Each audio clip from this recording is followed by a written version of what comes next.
आज हम सभी देश स्टार्टअप इंडिया इंटरनेशनल कॉन्क्लेव के इस प्लेटफॉर्म पर इकट्ठा हुए हैं।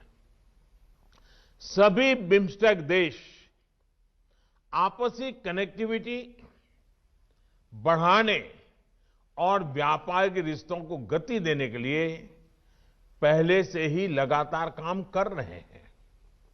2018 में बिम्स्टेक मिनिस्टर्स ने डिजिटल कनेक्टिविटी बढ़ाने के लिए इंडिया मोबाइल कांग्रेस में हिस्सा लिया था।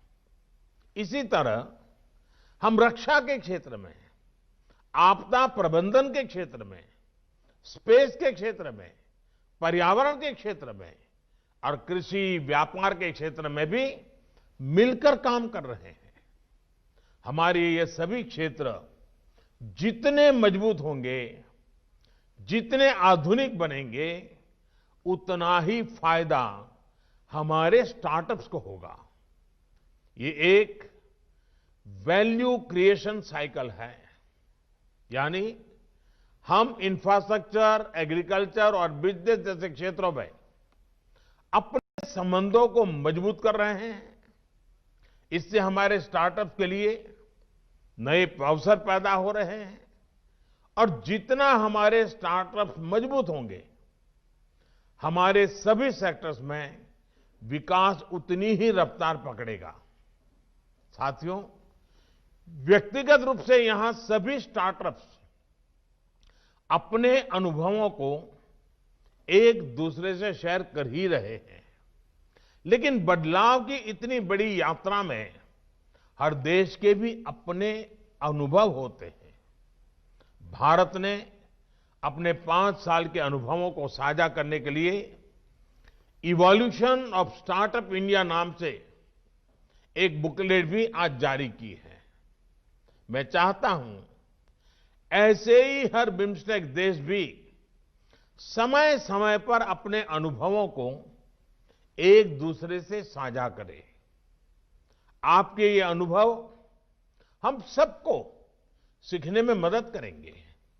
उदाहरण के तौर पर भारत की 5 साल की स्टार्टअप यात्रा को देखिए। जब स्टार्टअप इंडिया मिशन की शुरुआत की गई थी, तो हमारे सामने भी कई चुनौतियां थी, लेकिन आज भारत दुनिया के सबसे बड़े स्टार्टअप इकोसिस्टम में से एक है। आज 41,000 से ज्यादा स्टार्टअप्स, 41,000 से ज्यादा स्टार्टअप्स हमारे देश में किसी न किसी अभियान में लगे हुए हैं। इनमें से 5,700 ज्यादा स्टार्टअप्स आईटी सेक्टर में हैं, 3,600 से ज्यादा, 3600 से ज्यादा स्टार्टअप्स हेल्थ सेक्टर में बने हैं, तो करीब 1700 स्टार्टअप्स, 1700 स्टार्टअप्स एग्रीकल्चर सेक्टर में आए हैं। साथियों, ये स्टार्टअप्स आज बिजनेस की डेमोग्राफिक कैरेक्टर भी बदल रहे हैं। आज भारत में 44% रिकॉग्नाइज्ड स्टार्टअप्स, उसमें महिलाएं डायरेक्टर हैं और बड़ी संख्या में महिलाएं इनमें काम भी कर रही हैं। आज सामान्य आर्थिक बैकग्राउंड से आने वाले युवा भी अपनी प्रतिभा, अपनी सोच को जमीन पर उतार पा रहे हैं। इसके परिणाम भी आज हमारे सामने हैं। 2014 में भारत के केवल 4 स्टार्टअप यूनिकॉर्न क्लब में थे, 4, लेकिन आज 30 से ज्यादा स्टार्टअप्स 1 बिलियन मार्क को पार कर चुके हैं।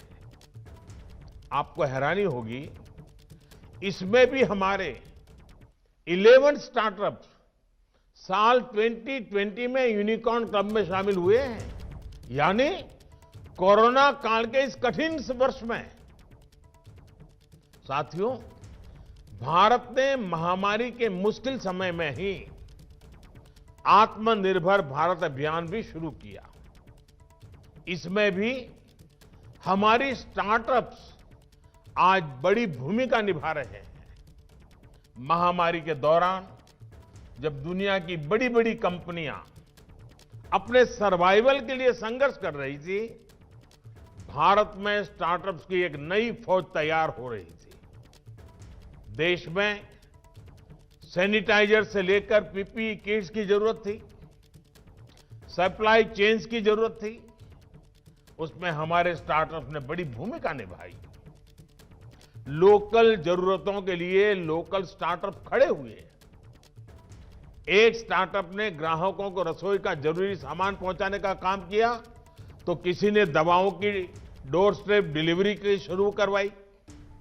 किसी स्टार्टअप ने फ्रंटलाइन वर्कर्स के लिए ट्रांसपोर्टेशन के संसाधन उपलब्ध करवाए, तो दूसरा ने ऑनलाइन स्टडी मटेरियल तैयार किए। यानी इन स्टार्टअप्स ने आपदा में अवसर भी खोजा और विपदा में विश्वास भी बांधा। साथियों, आज स्टार्टअप्स की सफलता की ये कहानियां केवल बड़े शहरों तक ही सीमित नहीं है।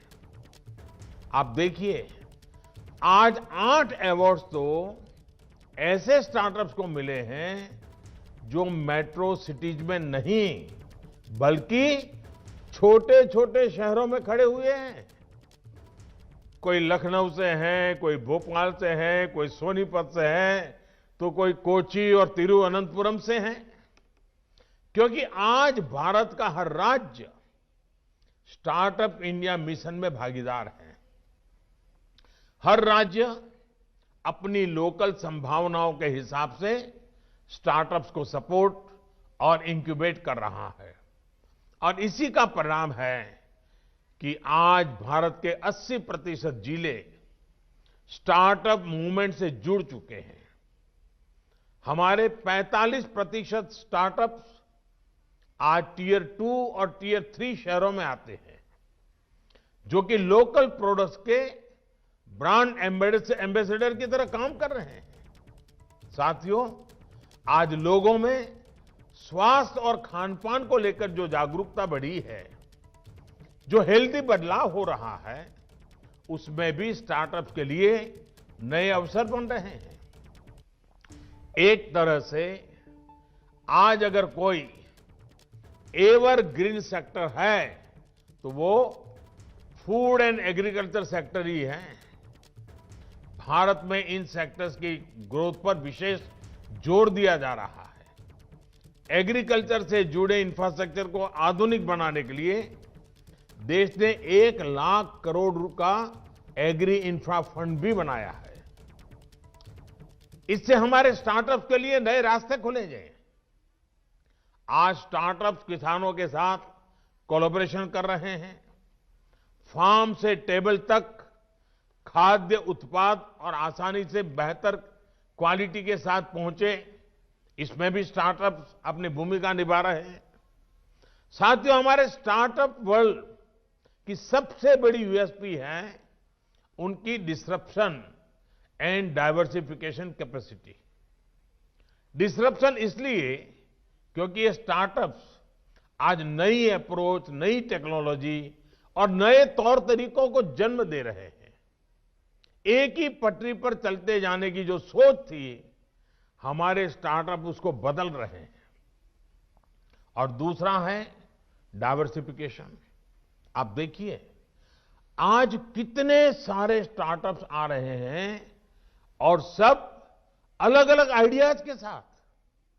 ये स्टार्टअप्स हर सेक्टर में हैं, हर सेक्टर में एक नई क्रांति कर रहे हैं। आज हमारे स्टार्टअप का जो स्केल है, जो सब्सटेंस है, वो अभूतपूर्व है।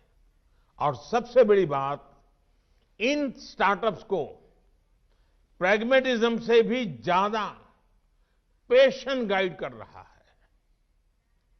जब भी किसी क्षेत्र में नई चुनौतियां आती हैं, तो कोई न कोई स्टार्टअप सामने आता है और कहता है कि ये काम हम करेंगे। भारत भी आज इसी स्टार्टअप स्पिरिट से काम कर रहा है। पहले जब भी कोई नई परिस्थिति आती थी, जब भी कुछ नया करना होता था, तो पूछा जाता था कि हु विल डू इट। लेकिन आज देश खुद ये कहता है कि वी विल डू इट।